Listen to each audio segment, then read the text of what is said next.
in this continuing, almost never-ending saga of trying to get COVID relief passed, Joe Biden has negotiated, not with Republicans, but with more moderate Democrats to further restrict who is eligible for a stimulus check. What? If you're wondering, great, now that they've negotiated, which Republicans are going to support the bill as a result of the negotiation? The answer is I'm not aware of any. This is Democrats negotiating with Democrats to weaken COVID stimulus just to get it passed. And either way, it doesn't appear as though Republicans are going to support this. Now, I know that there are people in my audience who will be mad for this critique. But come on, guys. 2000. Now, I'm going to get to the pragmatic piece. So just let me work through it. OK, here's the just disgusting, frustrating part of all of this. $2,000 became $1,400. And when I critiqued that, some people wrote to me and said, David, it was obvious from the beginning Joe Biden meant we would add $1,400 to the $600 to make it $2,000. That's not a fair critique. You're doing a bad critique, David. OK. Then I say, well, Joe Biden said it would pass right away. And it didn't pass right away. It's March. And I critique that. And some people wrote to me and said, David, you know, you should have known that when a president says right away, they don't mean right away. They mean months. OK. And now to get the $1,400 check, the checks are going to phase out more quickly as income goes up. So here's the changes that were made. Under the old plan passed by the House, you get $1,400 if your income is up to $75,000. And it starts phasing down to zero once your income is $100,000.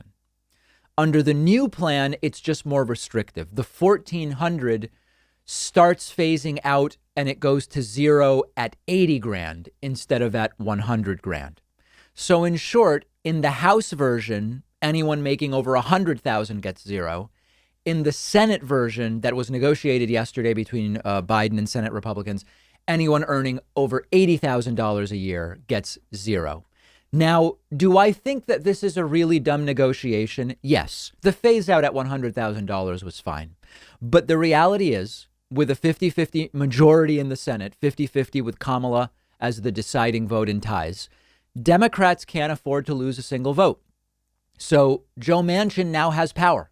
Jeanne Shaheen, a Democrat from New Hampshire who also wanted to restrict the checks, she has power. She wants to take the money saved by dropping the limit and send that money to hospitals. Okay. Does it still make sense to pass this bill? It does.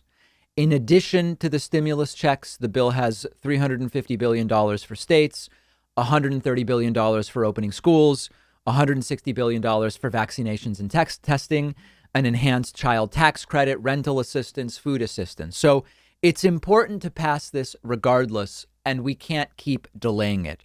But is this a really lame negotiation where it's Democrats negotiating with Democrats and either way Republicans won't support it? Of course it is. At some point, we have to recognize, even though they're Democrats, they're very moderate. Some we would even say are almost sort of like centrist Republicans, people like Joe Manchin. It's just the reality. And it's not even that I think it's that important that people earning $98,000 get a check. Like, it's more the idea that we have zero Republicans on board.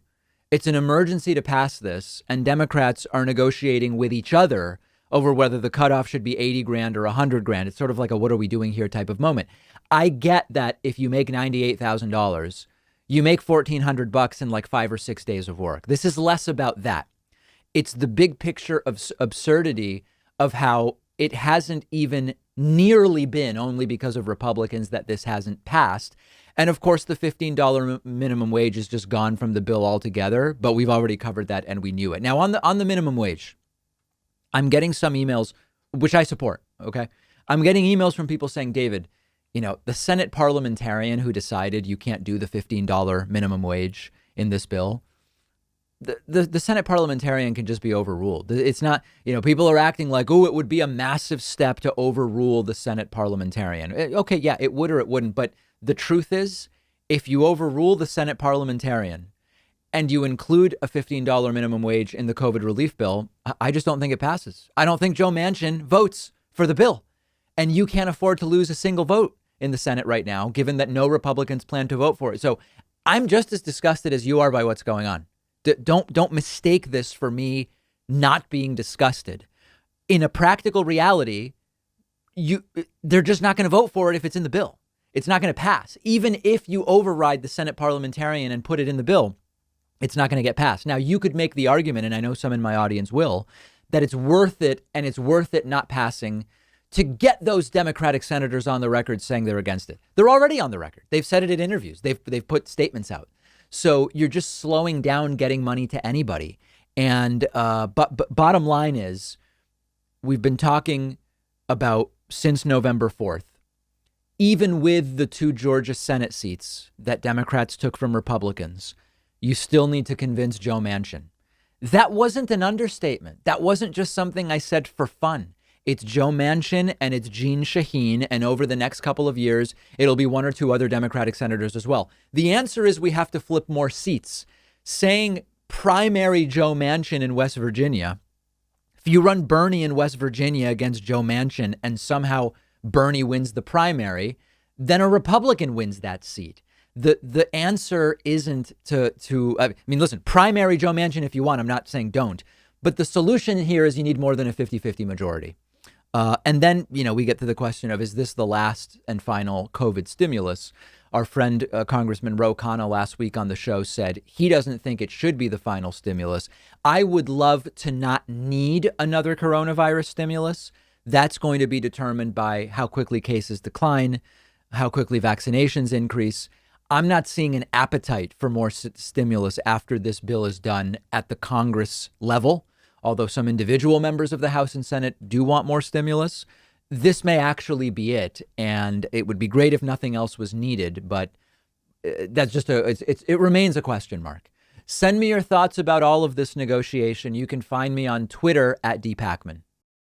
What if you could read 10 books in just one sitting? That's exactly what one of my favorite apps lets you do. It's called Blinkist. And what they do is take thousands of popular nonfiction books.